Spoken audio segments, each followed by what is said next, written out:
What happened in those 60 fatal seconds? A commercial flight carrying over 260 people had barely lifted off the ground when it plunged like a broken arrow. In a moment too brief to even name, lives turned to ashes. And just as the nation was still reeling from the tragedy of AI-171, Air India's statement, "No technical fault found," raised more questions than reassurance. In the grim shadow of the worst aviation disaster in a decade, Air India's answer after inspecting its entire fleet of Boeing 787s and 737s was this: no mechanical failure was detected in the fuel control switches. These switches, however, were the very components that had suddenly and simultaneously flipped to cut-off mode, severing fuel supply to both engines just seconds after takeoff, wiping out all thrust at a critical moment. Air India maintained that the inspection was part of a proactive safety effort. Yet, aviation safety experts were quick to point out such a conclusion remains within the scope of routine operational assessment, far from sufficient to prove the system's innocence. With the Aircraft Accident Investigation Bureau, AAIB, still conducting its investigation, the real question is no longer whether a technical fault existed, but who operated the fuel switch and why. Immediately following the fatal crash of flight AI-171, Air India launched an urgent, large-scale internal technical inspection focusing on its fleet of Boeing 787 Dreamliners. This was seen as a rapid response move aimed at reinforcing operational safety and restoring public confidence. The main focus of the inspection was the condition and functionality of the fuel shutoff switches, critical components that control energy supply to the engines. Engineers paid particular attention to the integrated safety lock mechanism inside the switches, which is specifically designed to prevent accidental or unintended activation during real-world operation. Shortly after, on July 14th, the Directorate General of Civil Aviation (DGCA) issued an emergency directive requiring all domestic airlines to conduct similar checks on both Boeing 787 and 737 aircraft. The move was part of an industry-wide effort to strengthen oversight after concerns were raised about the reliability of the fuel switch mechanism in these models. The deadline for completing inspections was set for July 21st. Air India responded swiftly to the directive, completing inspections on its entire fleet of 33 Boeing 787s and over 70 Boeing 737s operated by its subsidiary, Air India Express, ahead of the deadline. According to the official report, no abnormalities, malfunctions, or mechanical faults were found in any of the fuel switches or their protective locking systems. This timely and comprehensive inspection helped rule out immediate technical hazards and demonstrated Air India's seriousness and proactivity in ensuring flight safety, a non-negotiable principle in modern aviation. A notable aspect of the post-crash inspection is that all technical work was carried out by Air India's internal engineering team. These technicians were responsible for dismantling, inspecting, assessing, and reporting on the condition of the fuel switches and related components on the Boeing 787 and 737 aircraft. Throughout the process, DGCA functioned purely as an administrative authority, issuing directives and receiving reports, but did not deploy personnel to supervise or participate in any hands-on technical procedures. This means that the objectivity and independence of the inspection relied largely on Air India's own transparency and technical integrity. In parallel, a completely independent investigation is being conducted by the AAIB.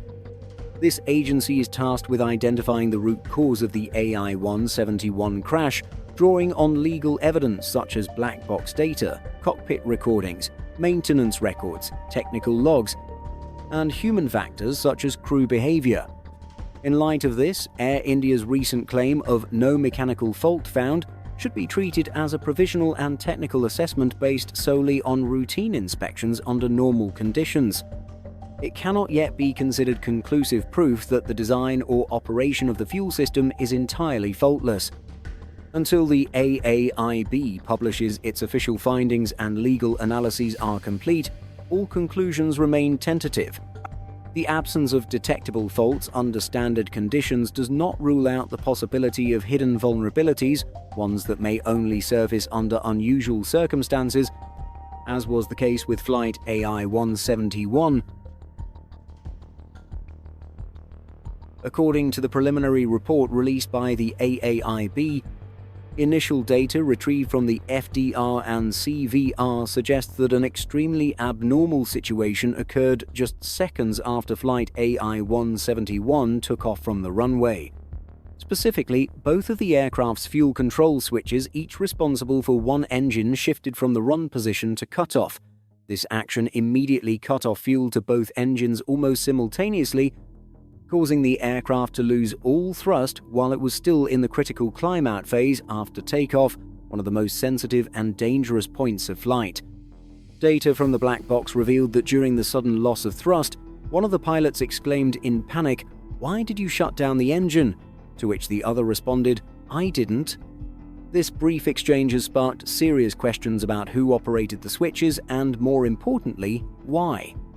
Roughly 10 seconds after the incident, the flight crew recognized the problem and quickly reset both fuel switches back to run in an attempt to restart the engines. However, by that time, the aircraft had already lost altitude too rapidly to recover. The plane crashed shortly afterward, killing all 241 passengers and crew members on board, along with 19 people on the ground, making it one of the deadliest air disasters in modern Indian history. What particularly concerns investigators is the design of the fuel control switch system. On modern Boeing aircraft, such as the 787, these switches are equipped with highly secure physical locking mechanisms. Transitioning from run to cutoff cannot occur randomly or due to vibration. It requires a deliberate sequence of actions, including pressing, turning, or pulling the switch in a specific direction. This means the likelihood of an accidental switch activation is virtually zero, unless there was a failure in the lock mechanism or an abnormal manual operation. For this reason, AAIB is currently focusing on three primary investigative hypotheses. Inadvertent cockpit operation. One of the pilots may have accidentally touched or activated the switch while performing unrelated tasks, such as retracting the landing gear, adjusting lighting, or handling other systems located near the fuel control area. Cognitive error or disorientation. The pilot may have experienced confusion or disorientation, potentially due to psychological stress or unusual changes in cockpit environment such as warning signals, lighting, or physical condition. Intentional action or sabotage. While there is no concrete evidence yet, this theory has not been ruled out, especially given the conflicting dialogue between the pilots and the possibility of personal instability or psychological history in either crew member. Further technical analysis, including mechanical inspection of the switch system, data extraction from cockpit control logs if available, and crew psychological evaluation will continue in the next phases of AAIB's investigation. Air India's swift technical inspection and public declaration of no detected faults was a necessary step both to manage public perception and to ensure uninterrupted flight operations in the short term. In the face of widespread anxiety and mounting regulatory pressure, the airline's response helped project an image of responsibility and transparency. However, within the broader technical context, especially considering that both fuel control switches flipped to cutoff within seconds of takeoff, this conclusion cannot be seen as the endpoint of the investigation. In fact, it only further highlights the unusual and almost implausible nature of the event. With strict mechanical safeguards in place, the simultaneous deactivation of both switches is something no standard flight procedure anticipates. This anomaly demands a clear explanation not just from a mechanical perspective, but also from the standpoint of human behavior. Until AAIB releases its final report encompassing full analysis of black box data, cockpit audio, crew behavior, and operational procedures, all conclusions from the airline must be treated as provisional. In aviation, where even minor errors can cascade into catastrophe, no declaration of safety can stand alone, detached from systemic analysis and objective evidence. The tragedy of AI-171 raises not only technical questions but also exposes the limits of behavioral control within the cockpit. And the final recorded voices of the two pilots, the confusion, the denial of responsibility have become the focal point of a debate far from over. As AAIB continues to analyze every second of recorded data, the public is left waiting for an answer to the question that still haunts the investigation: how, in just 60 seconds, did an ordinary flight turn into an irreversible disaster? In the seconds following takeoff, both fuel control switches on the Boeing 787 suddenly moved to cutoff, cutting off all fuel supply to both engines. This is an action normally performed only after the aircraft has landed and come to a complete stop. Cutting fuel immediately after leaving the runway caused the aircraft to lose all thrust and crash into a residential area in Ahmedabad less than 1 minute after departure. A segment of the cockpit voice recording, the only part released in the preliminary report, captures one pilot asking the other, "Why did you shut it off?" To which the reply was, "I didn't." However, the report does not specify who spoke and who was being addressed. At the time of the incident, First Officer Clive Kundler was flying the aircraft while Captain Sumit Sabharwal was in the supervisory seat. Both were highly experienced pilots with over 19,000 flight hours and had passed pre-flight medical checks. After the switches were returned to run, one engine regained thrust while the other had not yet recovered power. However, there was not enough time left to regain the necessary altitude. Immediately after AAIB released its preliminary report, numerous international media outlets began citing anonymous sources suggesting that the investigation was focusing on the captain of the ill-fated AI-171 flight. Some articles, especially from aviation-focused publications, quoted individuals described as close to the black box analysis. They claimed that the first officer, in the final seconds recorded, repeatedly asked the captain why the engines had been shut down, reportedly in a tone of disbelief and mounting panic. However, these accounts remain speculative and unverified. No official documentation has confirmed who operated the fuel control switches, nor has any public cockpit voice analysis been released to verify the dialogue. Experts have warned that quoting isolated cockpit statements without full context, including tone, physical and psychological condition of the crew, can lead to dangerously misleading interpretations. In response to the wave of leaks and speculative reporting assigning individual blame, AAIB issued an official statement stressing that many media outlets had deliberately misrepresented unverified technical details from the preliminary report. The agency called this behavior irresponsible and warned that it could cause serious misunderstandings, especially at such an early stage of the investigation. The backlash has extended beyond India. Jennifer Homendy, chair of the US NTSB, an agency that often collaborates on international crash investigations, publicly criticized the media's rush to assign blame.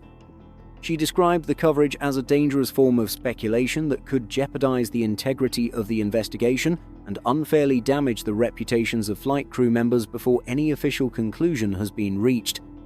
The situation underscores a critical truth in aviation disaster investigations. When the human factor is potentially involved, maintaining investigative independence and shielding the process from media pressure is essential. When public trust is shaken, what the aviation sector needs most is not a scapegoat, but a transparent, impartial, and thorough investigation. In India, commercial pilot associations have condemned the scapegoating of the flight crew as both callous and reckless.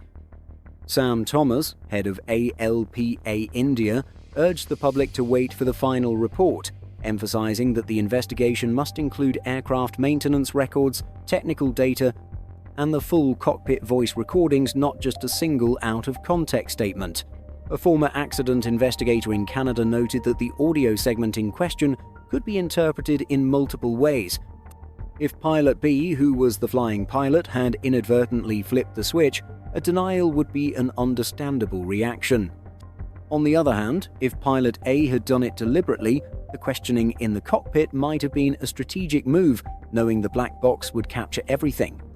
Still, as AAIB itself acknowledged, even identifying who said what might not ultimately reveal who shut off the fuel. Some voices within the aviation community have raised the hypothesis that a fault in the FADEC system, the digital engine control unit, could have triggered a false signal leading to an automatic fuel cutoff. However, the cockpit question, "Why did you shut it off?" if indeed spoken after the switch is moved to cutoff, would appear to weaken this theory. So far, only one sentence from the entire CVR has been made public, prompting speculation.